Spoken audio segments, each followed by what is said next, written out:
what I've used for this card is the pergoliners to color with, and you can see some of the areas here are pretty tiny that I've colored in. And what I'm using is the Pergoliner B pencils and the blending pen, which is on the website, blending nibs.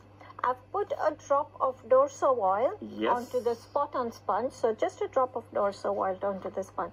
Now there is a couple of ways of doing this. So for example, if I wanted this, one of the ways would be to color in there and then blending it. So let's get a nib. I'm going to put the nib just in the holder and just touch that and just, it's so tiny that honestly you don't need to do much except just, you know, dot it because it is too tiny. So just to stay within the lines. Now if you go out of the lines on clear parchment, you can erase the color. Okay, so for example, if I bring in the piece here, say we were doing a circle, this teeny circle here. And if I did this and I go out of the line, I can erase that color using the eraser pencil that's in the Coloring Essentials kit. Where you can just take off that color. Now, what happens with... it's really easy. No, we got it. It's just...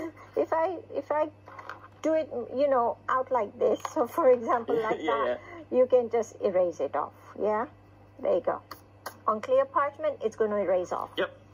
On colored parchment, if we were to erase, so for example, if I got color there, and if I was to erase, what that's going to do is it's going to take the color off the parchment. So if you like the color of the parchment, then don't use the eraser pencil, basically. It's really good. Then, you know, you just try and be careful to stay within the line. But say for something like this, so that was one of the ways where I colored it in and literally just touched the tip, and I didn't move the blending nib around. I just literally just dotted it to get the color on there. I mean, that is a really teeny tiny one, so it's a bit hard to see. Let's do a bigger one, this one.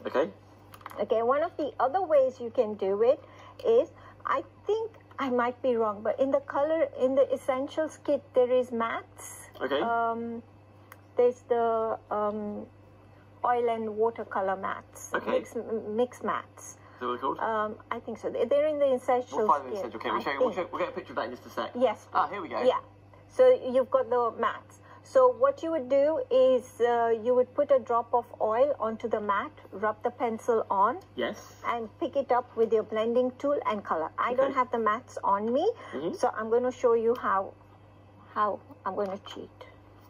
So I'm going to change my nib. I'm going to touch the oil, just a touch, and I'm going to pick up the color from here.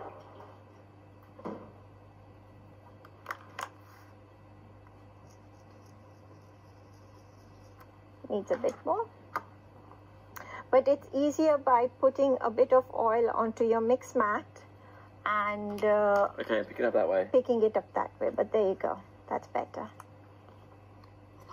So that way you haven't, you know, put the color on the parchment itself and gone out of the line. Good point. You have just put, you know, if I done it on the mixed cat, the tip on those nibs is going to be they're finer super than fine. The tips are so fine that, you know, you can do that into the smallest of things. So say this as well. Yeah. So if I turn that round, there you go. Here we go. Give me a little floral design, a little poppy design. Brilliant, Tina, thank you. Karen, we're going to do you a shopping list. It sounds like how many of you are on the website right now. Maybe that answers a question a lot of you